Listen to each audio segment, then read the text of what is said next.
everyone. I welcome you all in the second video of the work The Empire Writes Back, which is the fourth unit of literary movements and written by three authors Bill Ashcroft, Griffiths and Helen Tiffin. तो इससे पहले वाली video में हमने एक बहुत ही important question discuss किया था which was what is meant by the title और phrase the empire writes back. ये जो वर्क है, ये जो बुक है द एम्पायर राइट्स बैक, इसके टाइटल का क्या मतलब है।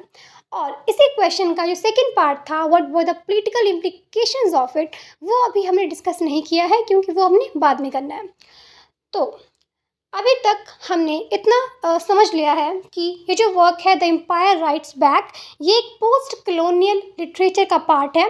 यानी कि जब कॉलोनाइजेशन ख़त्म हो गई थी, जब कंट्रीज़ फ्री हो गई थी, तब ये वर्क लिखा गया है।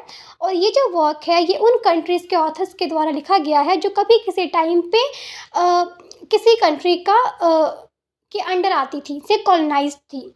और ये वर्क जो है ये एक आंसर बैक का काम करता है कि जैसे जब कॉलोनाइजेशन थी तो जो पावरफुल कंट्रीज़ थी, जैसे ब्रिटिशर्स थे, यूरोपियंस थे, यानी कि फ्रेंच गवर्नमेंट, ये जो पावरफुल कंट्रीज थी जिन्होंने कब्ज़ा किया हुआ था दूसरे कंट्रीज़ पे, इन्होंने वो जो जहाँ इन्होंने कॉलोनीज़ बनाई थी, जहाँ इन्होंने कब्ज़ा किया था, जैसे कि India, Pakistan, Bangladesh, Nigeria, Kenya, New Zealand, Australia, Algeria, Morocco, Africa, Togo, ये जो कंट्रीज़ हैं जो स्मॉल तो नहीं थी लेकिन उस टाइम पे स्टेबल नहीं थी, उनसे कम पावरफुल थी। तो उन कंट्रीज़ ने, उन पावरफुल कंट्रीज़ ने अपने लिटरेचर में इन कंट्रीज़ को बहुत ही बुरा, अनसिविलाइज्ड, वाइल्ड, सैवेज, पता नहीं क्या क्या और कैसे कैसे प्रेजेंट किया कि इन्हें तो रूलर्स की ज़रूरत है, they are very uncivilised, they need to be control. ऐसे इन्होंने अपने लिटरेचर में इन्हें प्रेजेंट किया, इनके कस्टम, इनके रिलीजन, इनकी वैल्यूज़ को डिसरिगार्ड किया। तो क्योंकि तब तो वो कंट्रीज़ कॉलोनाइज थी, उनके पास पावर्स नहीं थी, तो दे couldn't do anything. But once they got freedom, or after getting the freedom, they got the freedom of speech, they got the freedom of expression, they got the freedom of writing, and उसके through, उसी का नतीजा है ये work the empire writes back, जिनमें वो उन्हें बताती हैं कि हम वैसे नहीं हैं, the way you presented us, we are not like that. African writers, Indian writers, Pakistan writers, even many writers are there, Nigerian writers, इन्होंने अपने जो वर्क लिखे उनमें उन कंट्रीज़ को, उन कॉलोनाइजर्स को, उन ब्रिटिशर्स को, उन यूरोपियन कंट्रीज़ को आंसर बैक किया। ओके, यही हमारा सेकंड क्वेश्चन है, how did once colonise countries write back to the empire according to the empire writes back. Okay, ये क्वेश्चन एग्जाम में आया हुआ है। इससे पहले हमने ये लिस्ट स्टडी करनी है।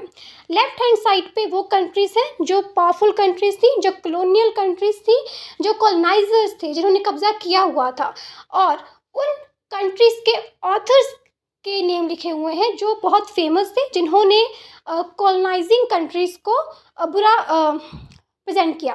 ठीक है, तो रडियार्ड किपलिंग है, जोसेफ हैं, ये पोलैंड में भी रहते थे, यूके में भी रहते थे, ई.एम. फोस्टर हैं, ऐसे ही लिस्ट बहुत लंबी है। Next is right hand side पे वो कंट्रीज़ के ऑथर्स, फेमस ऑथर्स हैं जिन्होंने उन्हें राइट बैक किया, उन्हें आंसर बैक किया आफ्टर गेटिंग द फ्रीडम, जिनमें से मेन है चिनुआ अचीबे, नगुगी वा दियोंग, सलमान रशीदी, अरुंधति रॉय। ओके, तो ऐसे ये हैं, हमने इन्हें लर्न करना है क्योंकि इन्हीं की एग्जाम्पल हमने आगे देनी है। ठीक है, so let's go with the answer now.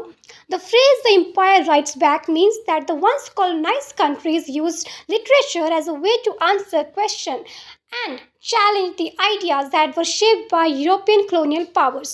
ठीक है, तो इन्होंने राइटिंग का अपना सहारा बनाया क्वेश्चन करने के लिए, उन्हें आंसर करने के लिए, उन्हें चैलेंज करने के लिए कि आपने हमें जो प्रेजेंट किया है हम वैसे नहीं हैं। Now we will show you how we actually are and how did they write back. उन्होंने उन्हें आंसर बैक तो किया, लेकिन जो वर्क है द एम्पायर राइट्स बैक, इसमें किन चीज़ों का जिक्र है, तो इनमें कुछ 5 पॉइंट्स का जिक्र है। The very first is challenging stereotypes, उन्होंने स्टीरियोटाइप्स को चैलेंज किया। सेकंड, रिक्लेमिंग आइडेंटिटी, उन्होंने अपनी आइडेंटिटी को रिक्लेम किया, दोबारा उसको प्राप्त किया। Using English in new ways, English को और तरीके से यूज़ किया। राइटिंग एज रेजिस्टेंस, अपनी राइटिंग को यूज़ किया उनसे उन्हें रेजिस्ट करने के लिए, उन्हें उनके बातों को मना करने के लिए, उन्हें फाइट बैक करने के लिए। एंड हाइब्रिडिटी, हाइब्रिडिटी होती है जब दो चीज़ों से मिलकर कोई चीज़ बनती है। एंड कल्चरल आइडेंटिटी, इसको हमने आगे स्टडी करना है। So let's go with the first one, challenging stereotypes. Stereotypes होते हैं ना कि मतलब ये स्टीरियोटाइप्स मतलब कि हम मानने लग जाते हैं कि इंडियन तो पुअर हैं, इंडियंस तो like they don't know anything, but we know कि this is not the true ना, कि कुछ स्टीरियोटाइप्स होते हैं कुछ लोगों के बारे में। You know what mean by stereotype, मुझे समझाना नहीं आ रहा, but you know mean by stereotype कि ओके, चैलेंजिंग स्टीरियोटाइप्स कि colonial writers like Joseph Conrad and Rudyard Kipling often showed the colonialized people as uncivilized, backward और helpless. कि मतलब जैसे कि इंडिया है, उन्होंने अपने वर्क में क्या शो किया कि स्टीरियोटाइप है कि इन्हें तो ये तो अनसिविलाइज्ड हैं, ये तो बैकवर्ड हैं, ये तो हेल्पलेस हैं। ये बाहर वाली कंट्रीज़ में इंडिया को लेके ऐसा स्टीरियोटाइप है, ऐसा उनका मानते हैं वो लोग, ठीक है। तो इन्होंने अपने वर्क में ऐसे उन्हें प्रेजेंट कर दिया। लेकिन आफ्टर फ्रीडम, पोस्ट कलोनियल यानी कि post colonial writers challenge their false images, challenge करते हैं, and showed the rich culture, tradition, values of their people.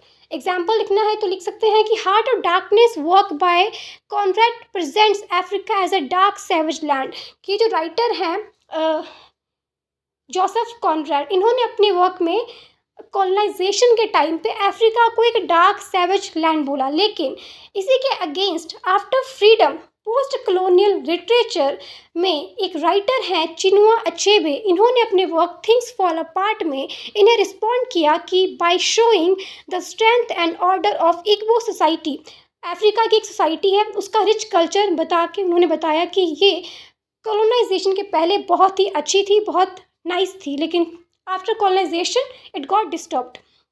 Second example India के लिख सकते हैं कि India in Rudyard Kipling's work the white man's burden reflects a colonial mindset that non-European nations like India are backward, childish and needed to be ruled and civilized by Europeans। जबकि इन्हें answer back किया while in response Salman Rushdie's work Midnight Children presenting India as a rich, chaotic and diverse, and the Indians are seen as agents of their own destiny struggling through colonization and independence। Next, reclaiming identity, अपनी true identity को reclaim करना। colonial powers tried to erase the native culture and languages. Post-colonial writers used literature and to preserve their identity, languages and myths. They gave voice to the silenced histories of the people. Basically, reclaim identity का क्या मतलब है कि उन्होंने तो अपने work में उन्हें प्रेजेंट कर दिया जैसे वो करना चाहते थे, लेकिन पोस्ट कलोनियल टाइम में आफ्टर कॉलोनाइजेशन राइटर्स ने अपनी एक्चुअल आइडेंटिटी को रिक्लेम किया कि हम ये नहीं हैं, हम ये हैं। ओके, ऐसे एग्जाम्पल लिख सकते हैं midnight children by Salman Rushdie tells the story of India through magical realism and personal memory rather than colonial records. कि वो जो सलमान रशीदी थे, जो वो सच में समझते थे अपने कंट्री के बारे में, उन्होंने वो चीज़ें लिखी, ठीक है। Okay, next, using English in new ways, कि इंग्लिश को एक नए तरीके से यूज़ किया गया। उन्होंने उन्हें राइट बैक किया, कैसे किया? उन्होंने उनके इंग्लिश लैंग्वेज को चेंज कर दिया कि मतलब इंग्लिश लैंग्वेज तो है लेकिन उसे मिक्स कर दिया, उसे हाइब्रिड कर दिया, उसे नेटिव लैंग्वेज से मिक्स कर दिया कि हम आपके इंग्लिश की रिस्पेक्ट करते हैं लेकिन हम अपनी स्टोरीज़ को अपने तरीके से प्रेजेंट करेंगे। और जब भी किसी स्टोरी को अपने तरीके से प्रेजेंट करना हो तो अपनी लैंग्वेज में प्रेजेंट करना चाहिए। जैसे instead of rejecting English completely, post-colonial writers reshaped English suit their own experience। कि उन्होंने they mixed it with their native languages, idioms, rhythms। They made English a tool of resistance and expression।